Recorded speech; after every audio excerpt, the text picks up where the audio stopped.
Are you ready, Mindy? Yeah. Are you ready, Amber? I'm ready. Let's do it.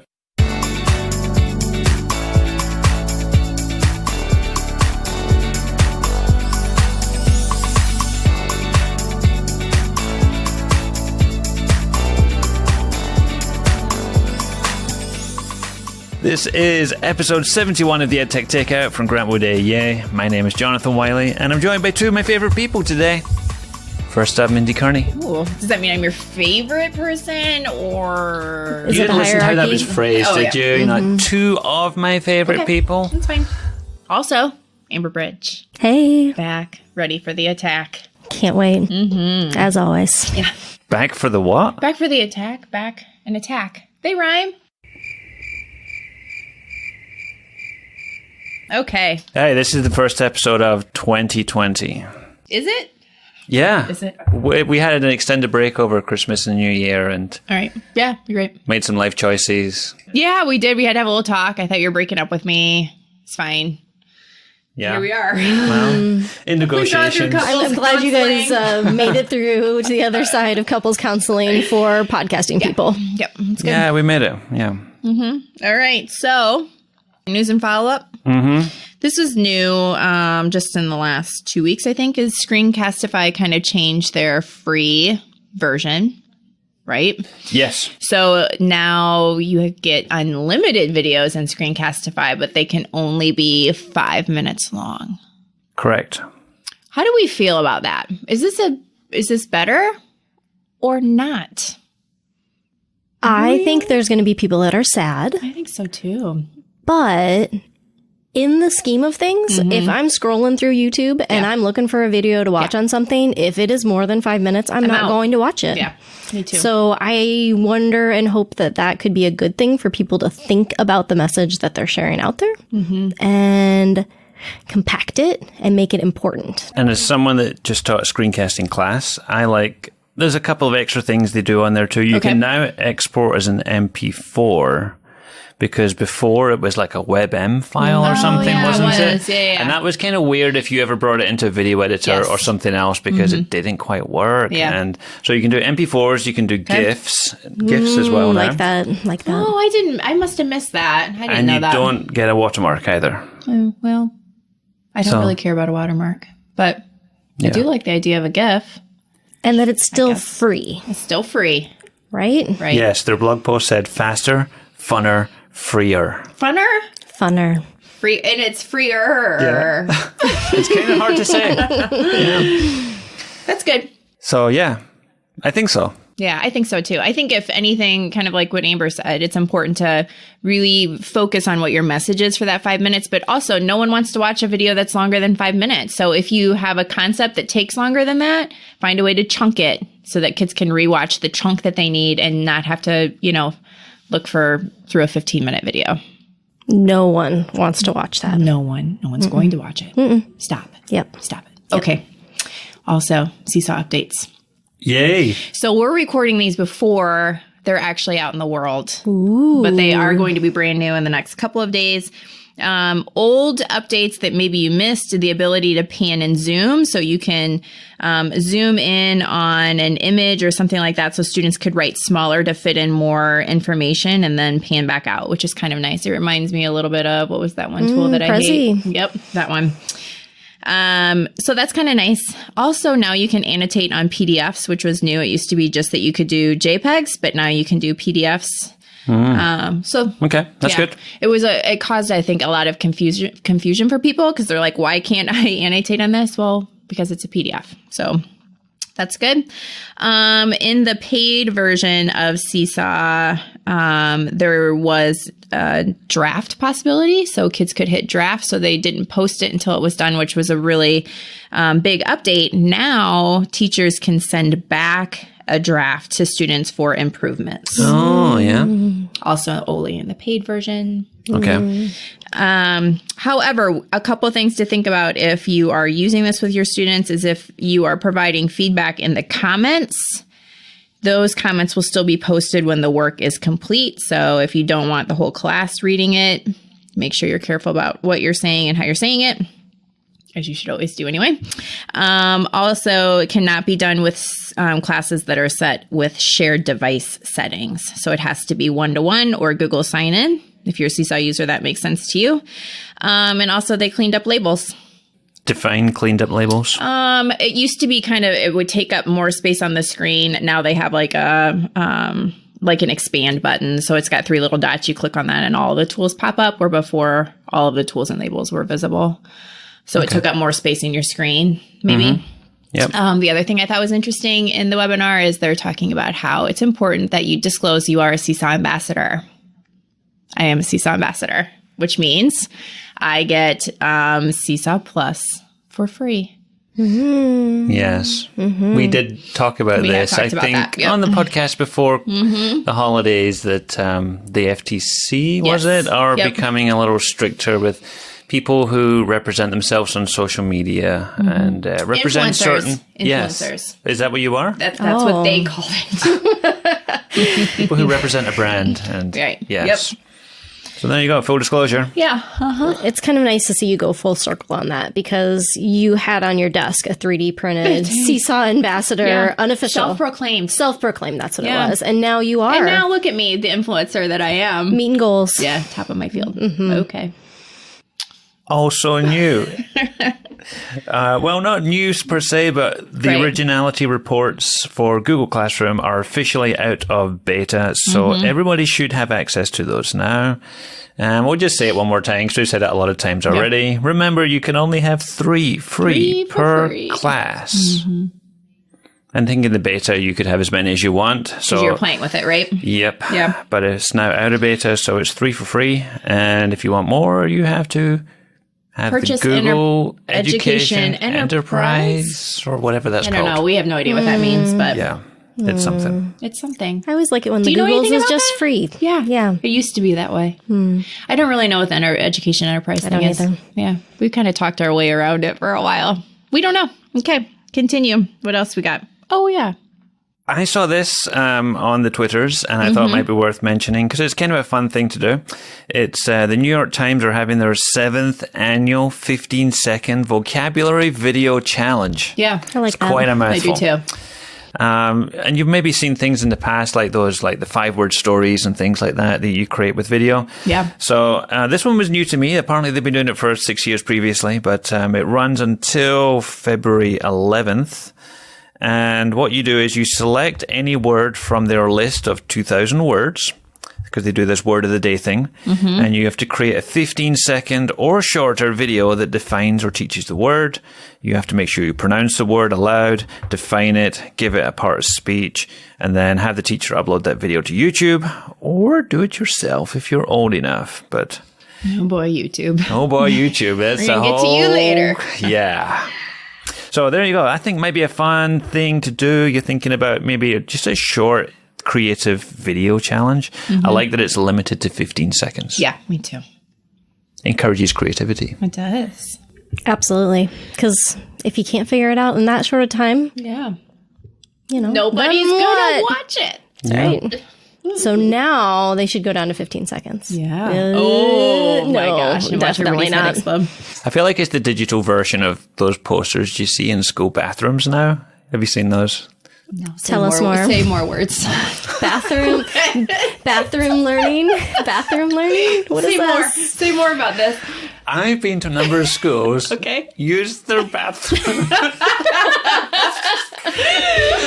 Use their bathroom facilities. Yes. And while I've been in there, there's been like a poster on the wall that says a vocabulary word, a definition, and, how to use it in a sentence. And so while you're there taking care of business, you get to be educated with some vocabulary as well. There's just no break from learning. Apparently not. Wow. Interesting. Yeah. Thanks for sharing that. Well, swiftly moving on. Yeah. You know what? Immersive Reader is probably one of my new favorite tools. I'm glad to hear you say that, Mindy. Yeah, there's very few things, I don't know, maybe I'm just becoming cynical, but very few things in EdTech that get me super excited. And I really think that Immersive Reader is one of those things to get excited about. New integrations. Yeah, well, tell us all about them. Tools that I don't use and don't know much about. 6 new partners. Yeah, so vocabulary. What's popular this one. What's this? Haldor? What is this? Do you know? Well, I'm looking here because I linked it and I had to go and see here. Oh, hey. I don't know what this is. Microsoft Teams. Good job, Microsoft. Helperbird. Yes.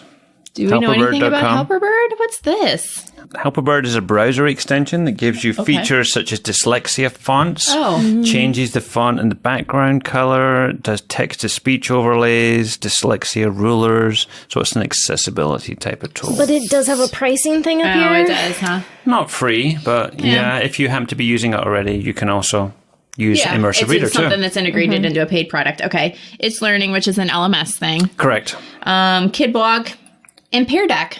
Yeah. So some new integrations there. I'm interested to see. So the KidBlog thing is interesting to me. How Immersive Reader is built into KidBlog. So is it just if you go to KidBlog, like published blogs, it will read them to you, I wonder? That would be my guess, that it's built into blog posts that the students are writing, but I haven't seen it yet. And then, of course, Wakelet and Flipgrid, which we've talked about. And the new Office Lens app for iOS and Android can scan type text and then read it aloud with Immersive Reader. Yeah. I thought that was pretty cool. I saw that online where you can if you only have like a worksheet or something or a textbook, you need to, have read aloud. It just does that OCR scanning and we'll throw it into Immersive Reader for you. Yeah. I like that a lot. And I know we don't have a lot of schools that are using Microsoft products, but this is just an app that you can download, right? I mean, you don't have to, I don't know, you have to sign into it. Office Lens. You might need to sign into a Microsoft account, but I would guess you could have some generic one that everybody could just, use. Well, and it's free to have a Microsoft account. Yeah. My kids have Microsoft accounts. Okay. You need to be able to log into Minecraft. Yeah. And then also today or yesterday, I saw there are book creator updates. They claim there were 230. There's not. Really? Well, it just depends on how you define it. Yes. I feel like they're overselling. However, but that's just me, once again, being cynical, that now their dictation supports 120 languages. So that's a lot of. They also now have added captions to video and adding transcripts to audio recordings. Navigate using your keyboard.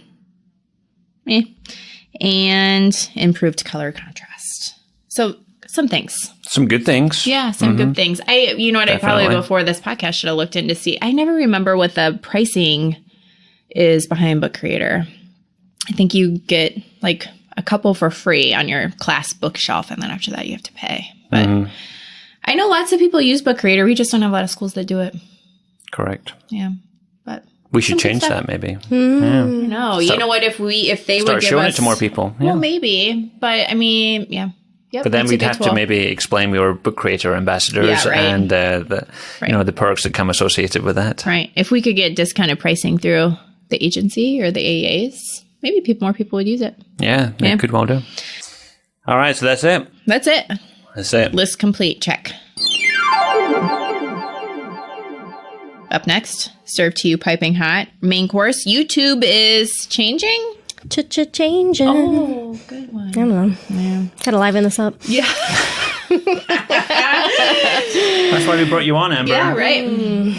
So I can't remember really how much of the YouTube changing we've talked about. We talked about the last time I think you were on, which was when we talked about flipped learning or flipped classrooms. Did we talk about it? Or did we brush that under the rug? We kind of hinted at it. Yeah. So, because I can't remember exactly what was said, a couple of things with YouTube that is changing is that previously you could have a branded account within your education domain, which I don't really know what that means. And I don't know. I mean, it's... To be fair, I don't really think anybody really knew why they had branded accounts or what they got it for, but it was useful because you could have multiple managers on maybe a school YouTube account, being a brand account or something like that. So Well, now you can't. You cannot. You can't. Or at least in an EDU domain, you cannot. I wonder if in the enterprise account you can. Maybe. Or, I presume even just with a Gmail account, you can.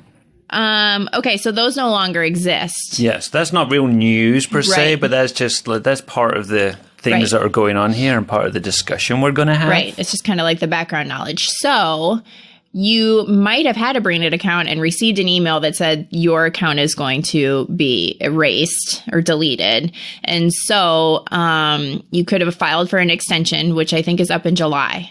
Is that right? You could have filed for an extension. That started. So you're in extension period time. Right now. Yep. So if you haven't already kind of come up with a solution, your time is starting to dwindle away here. And so that's where our conversation kind of started. Also, because of some YouTube privacy concerns, I was going to say. I sued. Yes. YouTube got legislation. sued. Well, no, they did not get sued. They didn't. They got sued. They got fined. Yeah. There was a complaint made to the Federal Trade Commission about some of the ways that YouTube handles data, and it is in breach of COPPA because it's technically collecting data from kids under 13. Yes. Right. And serving personalized ads against those users. And YouTube was just kind of probably turning a blind eye to that, really. Sure, they were. Not really doing much about that. Yeah. We'll deal with that if it comes up. We'll ask for forgiveness, not for permission. It came up, so now they had to deal with it. So because of that, they've created a new video setting inside YouTube. Actually, two, I guess. One is made for kids. One is, actually, I think there's three. Because it's like made for kids, not made for kids, and then like a general audience. Is it that one? There. Yeah. Well, so they've talked about doing a mixed audience setting, but I don't think it's there yet. No, not that I've seen They anyway. put in a request for that is one thing that I've read, but that has not been approved at this point. Okay. So when you are creating videos, you have to choose one of those. And any videos that you have, YouTube probably has gone through your videos and already put a setting on that. Yeah, they're using that. Or whoever. Yeah, the AI to determine through all of their little marks if it is content that's made for kids. And you have to decide as the YouTube user if you're going to do that per video or set it at your channel setting. And so you could either change those at your channel, which means you don't ever have to worry about that again. They're all going to be marked with the default of whichever you choose, or go in video by video and mark it, which is really not that big of a deal because it's in the upload process. Like right there on the first page, you just choose if it's content made for kids or not. Right. Which I guess where Amber and I's problem ran into is with Think, Make, Innovate. We make all of this content for schools and for kids. And so we kind of had to really have some serious discussions about what are we going to do because we didn't. So some of the issues with having just content for kids is that from what we understood, it wasn't going to be searchable. Right. Like you weren't going to be able to put in like a video content idea and have one of our made for kids videos pop up. Absolutely. So why would we put anything out there if people can't actually find it? Because YouTube's search is like the biggest search there is in the world, right? Absolutely. Like everybody's using it. So, and the other thing that we read about, but we still haven't seen, is that you couldn't put those videos into a playlist. Right. So that is official. I put this on the notes down here, actually. Oh, you Some did? of the things that you cannot do when you set your audience as made for kids. You can't save to a playlist. You can't save to watch later. You can't have any comments. Right. And because comments require you to have a YouTube account, which requires you to be 13. So if you're made for kids and you Shouldn't be commenting. yeah, I think it's that sort of thing. Yeah. And then you can't have cards and end screen. It won't autoplay on your home screen on your channel. Notification bell. There's all kinds of little things. So interestingly enough, though, is that I have put our videos that are marked made for kids on our playlist and it's working. So that's why I don't know if that's still something that's coming and isn't really being, because the option is still there for you to do it even. So I don't really know, but that was an issue for us. And so we really needed to take a look at what we were doing and how we were, what settings we were using to make sure that the stuff that was being done by our teachers and our students could be shared. Yeah. I mean, and it's a good time to revisit Think, Make, Innovate too. I mean, I think this is our 5th year of doing makerspace challenges and sharing them out through YouTube. When we started Think, Make, Innovate, it was about first just let's share some makerspace challenges to give people ideas in a much broader sense that we could by going school to school to school. And then we're like, hey, these kids are really awesome. We should highlight and show these student makers. And so kind of having the 2 parts to our episode of the Makerspace Challenge that we introduce and then showcasing the student makers has been a nice compliment, and also to really shine a spotlight on our area schools and show how awesome some of the work that's going on in there is. I mean, we want to try to help tell those stories as much as we can in our role. So it's a good time to revisit it and kind of think about, well, we want people to find the challenges. We know that that part of the student makers is going to get dinged as being made for kids. So that was kind of spurred us to change it up a little bit. So if you haven't been to Think, Make, Innovate, you can find us on the dlgwaa.org. And then you go under, which one is it? It's under Think, I believe. Under Think. Which makes sense. Yeah, under the Think, Make, and then you'll see Think, Make, Innovate. So you can find all of our episodes there. You can find us on YouTube. If you search for Think, Make, Innovate, you should be able to find us. Twitter, #HaveFunMaking. All of this stuff is there. So the thing we had to think about was how we were going to separate those things out. So we do now have short videos that are just about the challenge themselves. Geared for teachers. To learn about the challenge, think about how you would present it to your class, and kind of go through the context of it, really.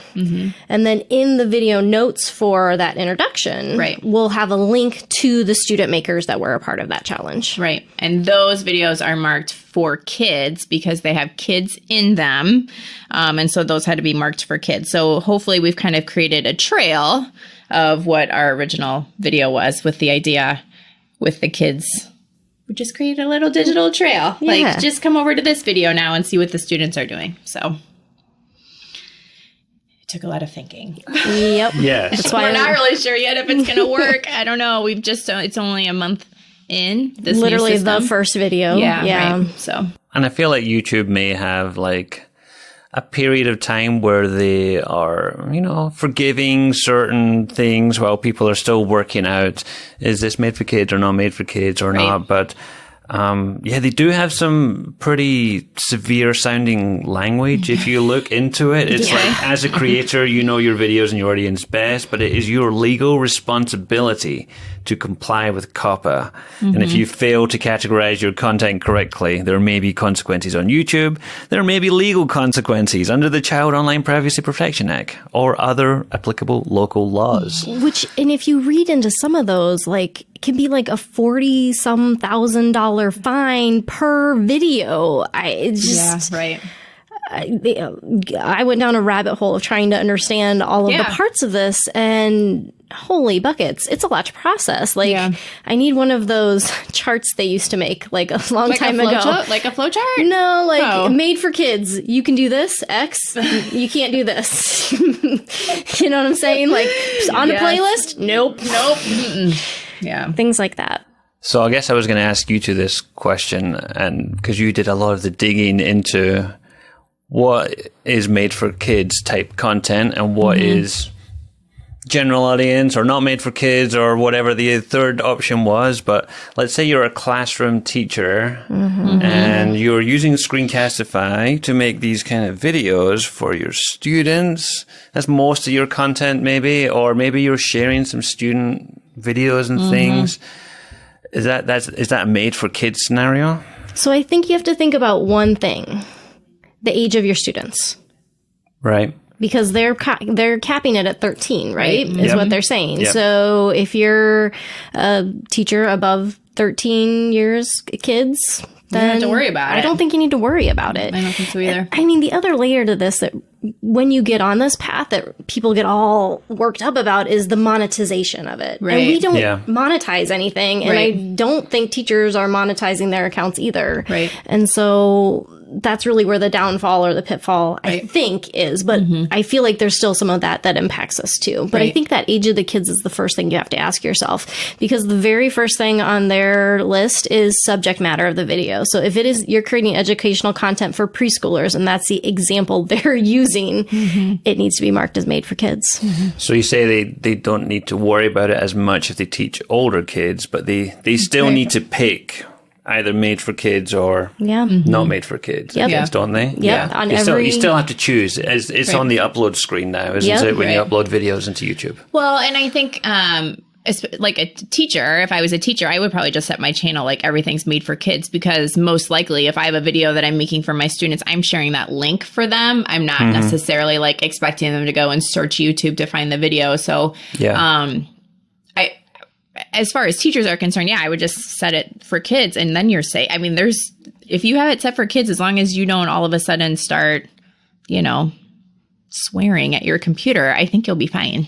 So I think that was the more straightforward one. The next question I had for you was, what if you had a school YouTube account? What would your recommendations be for a school that potentially has, I don't know, maybe videos of kids in classrooms doing projects, but it also has like, I don't know, coming to our, for parents, informational type videos for parents as well. You're going to have a real mix of content on there. What would be your recommendation for that? Well, if you have kids in the video, it has to be marked made for kids. So that's something to think about. The other thing I think is the big picture. So the reason we had such a big discussion about it is because we know that people come across our stuff because they use the search button in YouTube. Or the search bar in YouTube, if you're a school district and you're putting out your videos like you're shoving them out through social media or something like that. Right, or you're putting it in a s'more that you're sharing out to your staff or your parents, or it's how you're sharing that link. Right. So I think that's the biggest part of it. If you're sharing your link directly for the most part, and that's how you're expecting people to come across your stuff, then I think you can just mark it as kids, and then you don't have to worry about it either. Yeah. If you're doing stuff like, I can imagine we come across like keynoters and stuff that work for school districts, and people might go and search for that school district. If that's part of your PR that you expect, your school branding and all that kind of stuff, selling your school. Then I would probably set my channel as choosing videos and choosing which video, which setting you could do for each video. Yeah, you can do mixed settings. Yes. Yes. Or even just, you're going to be promoting more your channel link rather than the video links. Right. Too. Like saying, this is Grantwood AA or school district, and come to our website or come to our YouTube channel, and then you'll find their videos there. Right. Yeah, because I think that's what we ended up doing with our digital learning channel, wasn't it? We didn't set it as channel wide for made for kids, because a lot of the content we'll do is for teachers. It's screencasts, or it's informational things, or it's in webinars and all that kind of stuff for teachers. But then the Think Make Innovate stuff threw a wrench in the works because there was kids in those videos. Yeah. But we also did have the conversation of, if we're making it for teachers and a teacher benefits a lot from it and it's a tool they use in their classroom, they could easily share that link back to their students and have it be a teaching tool for them. So there could be this chain that goes on that we don't really know. Yeah. It's a little gray. There's a lot going on with YouTube, isn't there? Yes. Going on with YouTube. And it's one of those things that, it's outside of the G Suite education core apps, but it's one of these things that everybody uses because it's YouTube and it's super useful and And I'm not going to say the conversation didn't come up like, should we be using Vimeo instead? Yeah. Like, or would just it Drive, be easier or for just us? house or just them in sharing Drive? videos through Drive? I mean, those were a couple of things that we thought about too. Like, let's just put it in Drive and we'll share the links. Like, why use YouTube? But we also know that the search bar in YouTube is very powerful. And so that's why we had to stay where we stayed. Jonathan said it one day, he's like, so you're just going to turn your back on the most giant video platform of the world? Like, yes, we really thought about it. We did. You got to think about it. Yeah. Yeah. And I think a lot of those things even, different things that we were incorporating in there come up in those flags of made for kids. Like, I think another one is like, are you using toys? Well, some of our makerspace stuff could be looked at as toys. STEM toys, STEM for toys sure. that could be used in the classroom. And so could easily come up as a flag for that if we didn't set it appropriately. Right. Like, I think back to some of the early introductions, like I'm looking at Dash right now where Jason is playing cards with Dash and he loses his shoes. And I'm like, well, that's going to be made for kids. And we were truly designing it in those early ones to be played right in front of a classroom to get started and get inspired. So, yeah. So I guess the message here is, if this is all new to you, we apologize for dumping all this on you. But this is something I think teachers and schools need to be aware of. If you've had these conversations and come up with amazing solutions that we haven't yet thought of, we'd love to hear from you. Yeah, we would, because we really grappled with it for a while. It's a real kind of ethical dilemma type of thing here. Right. Yeah. Okay. Anything else about YouTube? Did we cover it all? I feel like we covered it all. I don't think we solved the world's problems, but at least It doesn't sound on the face of it that this is a complicated issue, but it just depends on what side of the fence you're on and what kind of content you're making. That's right. Yep. Definitely give it some consideration. Yeah, for sure. All right. Up next, my favorite part of the show, it's Tech Nuggets. Me first? Okay. That's what that means. All right. So I don't know that I would call either one of my nuggets today tech. So one of them actually comes from Amber Bridge, sitting to my left. She shared this idea with me where it was actually, I think the purpose of the blog post was to show how you could do professional development with your teachers if you're in a coaching role or administration of some sort. And this blog post showed a Wakelet where the images were QR codes.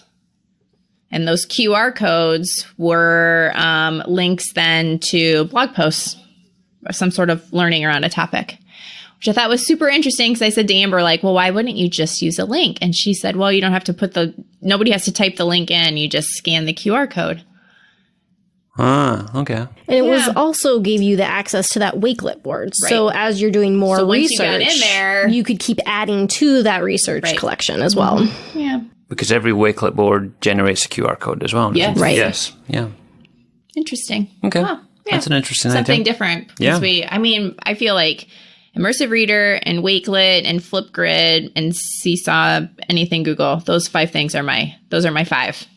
Your go-to? Yeah, right. Yeah. And so anytime something a little bit different about those, like way to use them differently, I find that interesting. Mm-hmm. Yeah. So thanks for sharing that with me, Amber. No problem. Mm-hmm. A joint nugget? Sure. You shared that nugget between you? Yeah. Just half a nugget. Are you double dipping here? Yeah. Oh, boy. All right, so let's move on to my nugget, which is called Video Ant. Yep. Now, I was lucky enough to be in Miami last week for FETC, and this was one that Kathy Schrock shared at FETC. You might remember there used to be, or there still is, there's a platform called Video Notes. Do you remember that? Where you put the YouTube video in and you take notes next to it and it would timestamp it. Well, it's not dead. It is dead. Isn't it? I've tried going to it. It's got a different URL now. Oh, all right. It kind of relaunched and rebranded, and now you have to pay for it. Have to pay for it, yeah. Or you get like so many for free, and then you have to buy extra videos to have. So this would be for those people who maybe didn't see the end of Video Notes coming too soon. It's called Video Ant, and it was created by the University of Minnesota. And basically, it does a similar type of thing. It lets you take notes next to a video, and it will have those down this side, and it'll put little annotation markers on the video for where your notes were taken. So, yeah, similar idea. It works on the web. It doesn't link up with a Google Doc like Video Notes did, but it just lets you add annotations or comments to web-hosted videos. So you just paste in the link. It lets you keep all your videos together in this place if you create an account here. They call those your ant farm. Yeah, because you have all your video ants in one place. Yeah, you can share your annotations in a variety of ways with just a link if you want. So maybe if you wanted students to look at a video for homework or something, and then you wanted to make sure that they did actually watch it and take some worthwhile notes on it, they could submit the link to their video ant as well on there. So yeah, just something a little bit different. If you're looking for a discussion around a video, it's not collaborative, but then video notes was not collaborative either. Yeah. Good one. So thanks, Kathy Strzok. Okay. So my next one is somewhat self-promotional. I love that. Wow, shocker. Yeah. So I kind of had a hard time with Tech Nuggets this week. And so I was like, you know what? I did this thing and I'll just share it out and see if anybody can get any use out of it. So I had a school district who's been reading Launch by A.J. Giuliani and John Spencer. Mm-hmm. And which is a great book. Great read. It is a great book. So it's all about design thinking and how to work through the different steps of design thinking with your students, and has lots of examples. And I think it's just a really usable book. For educators, absolutely. For educators, sure. Yep. So one of the things, though, when I was reading through it was, was looking at each one of those steps and thinking about, well, my goodness, you can't just start the beginning of design thinking and imagine that you and your students are going to be successful if you haven't built some of those thinking skills and some of that community within your classroom first. So as I was looking through the different phases of this, I started thinking about instructional strategies and different things that teachers could do with their students to kind of build up some of those muscles. And I believe that I've shared this site before, and I can't remember what the name of it is, but if you look at that doc, all of those instructional strategies actually come from, it's something with social studies, I feel like, and I can't remember what the name of the site is, but it has all of these great instructional strategies, and they all like step by step of how to do it with your students. And so I just kind of organized those by the different phases with the launch cycle. So maybe you'll get some use out of it. And so we'll link it in the show notes, and I don't know, take a look at it, see if it helps you. It's a really cool doc, and you should check it out. There's lots of good gems in there and lots of good resources. There is a lot of good stuff in there. Yeah, I was just getting lost here, clicking on links and things. But yes, hard work, Mindy. Well, you know, I don't know that anybody's ever looked at it, but there it is. It's just been living in my drive. Thanks. Amber looked at it.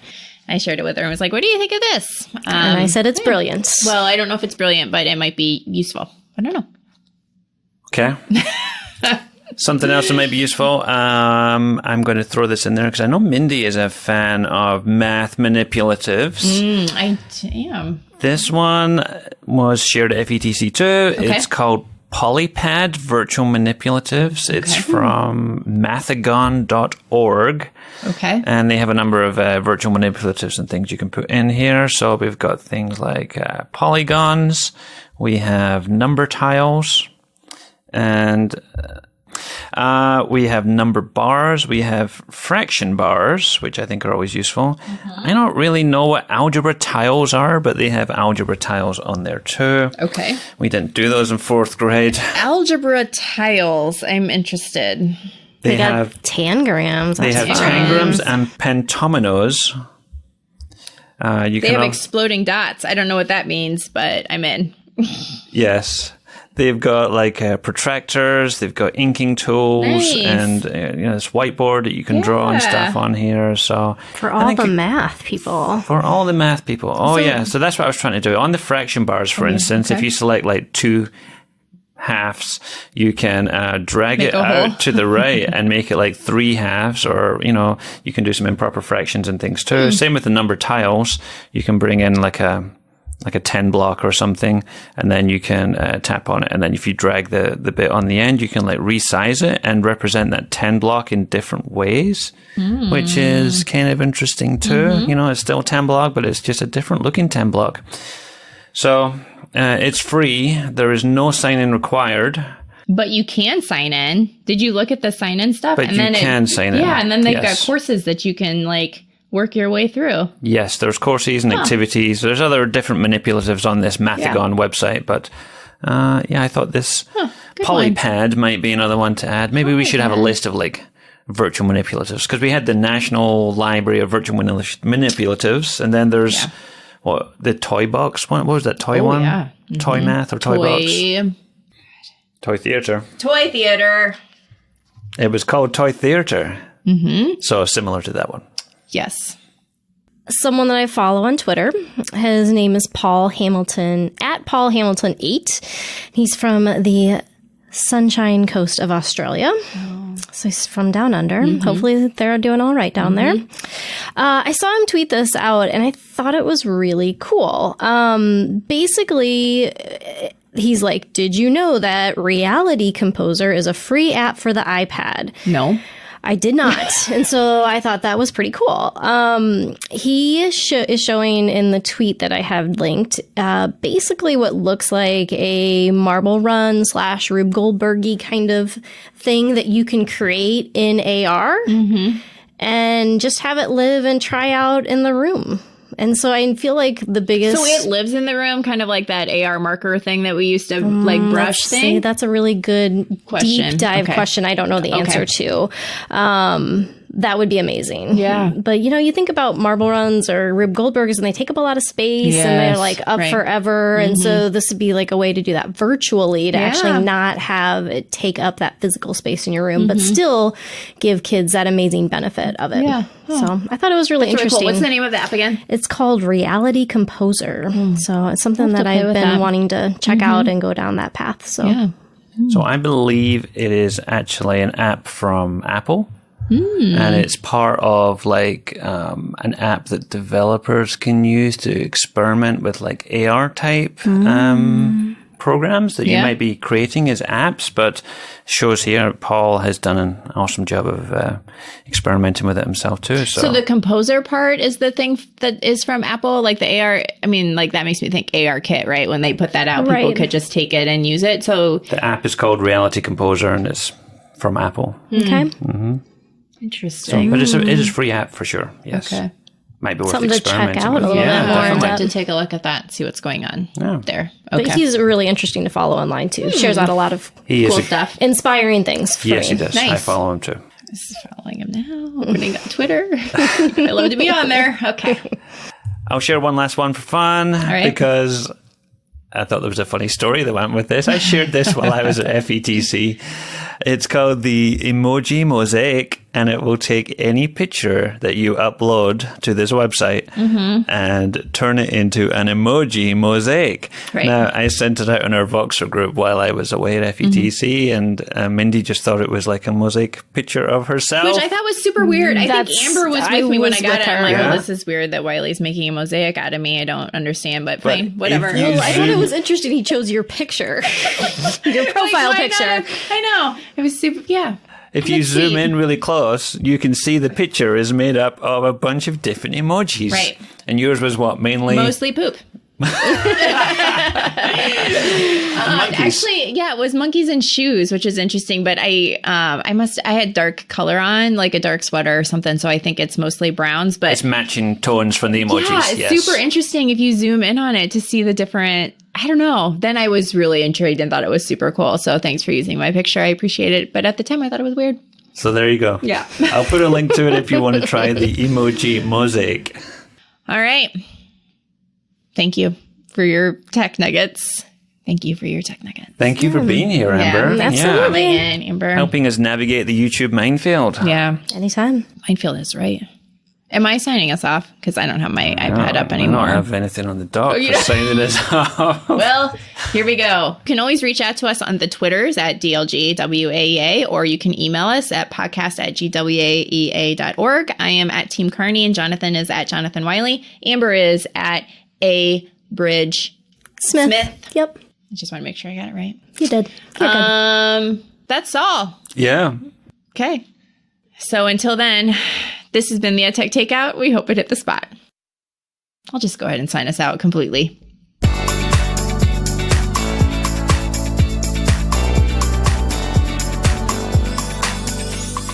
For more information on today's episode, please visit dlgwaea.org/podcast.